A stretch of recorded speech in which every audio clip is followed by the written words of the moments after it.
अस्सलाम वालेकुम दोस्तों, जो मैं स्टोरी आज आपके साथ शेयर करने जा रहा हूँ, ये स्टोरी हंजा में मौजूद एक रिजॉर्ट की है जिसकी मालिक एक औरत थी। कहा जाता है कि उस औरत की काफ़ी साल पहले किसी वजह से डेथ हो गई थी, लेकिन आज भी उस औरत की रूह उसी रिजॉर्ट के अंदर भटकती है, जो कि हर नए जाने वाले मुसाफिर को नज़र आती है। तो स्टोरी की तरफ बढ़ने से पहले मेरी आप सबसे एक छोटी सी गुजारिश है कि चैनल को सब्सक्राइब और वीडियो को लाइक लाजमी कर दें और साथ में लगे बेल आइकन को ऑन कर दें ताकि हमारी हर नई आने वाली वीडियो का नोटिफिकेशन सबसे पहले आप तक पहुंचे। तो चलते हैं बिना टाइम वेस्ट किए आज की स्टोरी की जानब। अस्सलाम वालेकुम, मेरा नाम नदीम है। ये वाक़या मेरे खुद के साथ हुआ था जब मैं, मेरा दोस्त और उसकी फैमिली सैर के लिए हंजा गए थे। रात का दूसरा पहर ख़त्म होने को था। हम नारान से 12-13 घंटे का सफ़र करके अलीबाद पहुँचे, जो कि हंजा का एक पुरस्कून और पहाड़ों से घिरा हुआ इलाका है। क्योंकि हंजा के लोग सिर्फ दिन में काम करते हैं और वहाँ सर्दी भी इंतहा की होती है, जिसकी वजह से वहाँ बहुत सन्नाटा और वहशत फैली हुई थी। और इसी वजह से हमें कमरा तलाश करने में काफ़ी दुश्वारी हुई। काफ़ी फिरने पर भी हमें होटल पसंद नहीं आ रहा था।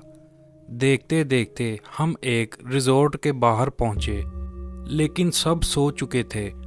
हमने ऊंची ऊंची आवाज़ें दी तो एक लड़का आया और हमें कमरे दिखाए, जो हमें पसंद भी आ गए। सामान रखने के बाद हम अपने अपने कमरों में चले गए।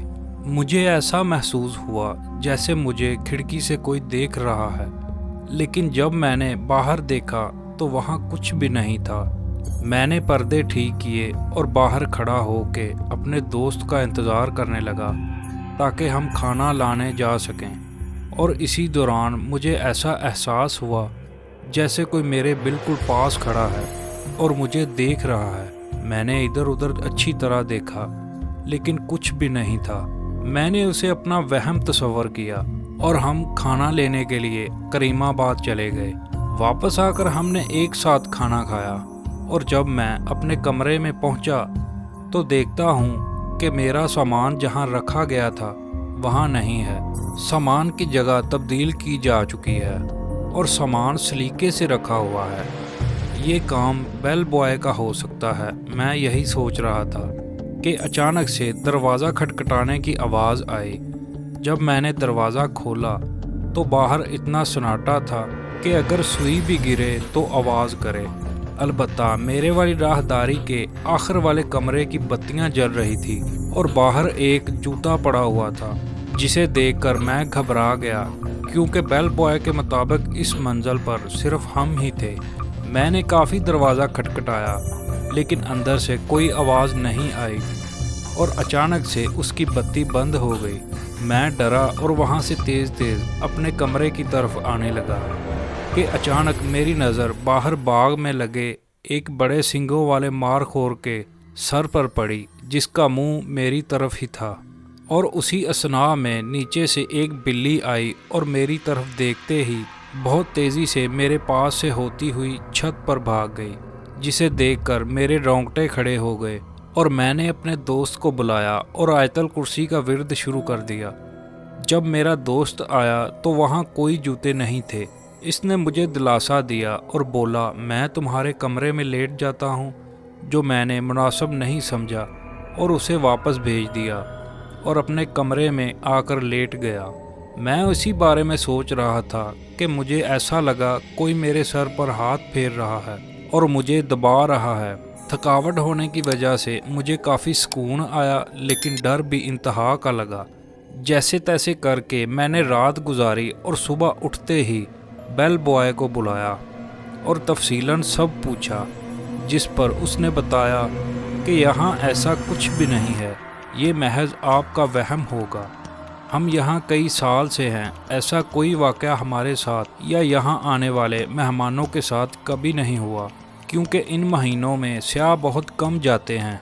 और जब मैंने सामान का पूछा तो उसने बोला कि ये उसी का काम है, लेकिन मैं दरवाज़ा खटखटाने और बत्तियाँ जलने बुझने वाला मामला कैसे भूल सकता था।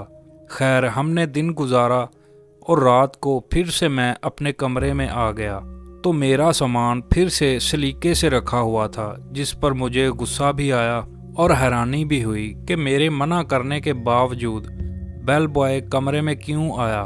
چونکہ رات ہو چکی تھی تو سوچا صبح پوچھوں گا۔ رات پھر کسی نے دروازہ کھٹکھٹایا۔ ڈرتے ہوئے جب میں نے دروازہ کھولا تو وہی سناٹا اور اسی کمرے کی بتیاں جل رہی تھیں، جسے دیکھ کر میری سانس بند ہونے کو آ گئی اور حلق بالکل خشک ہو گیا۔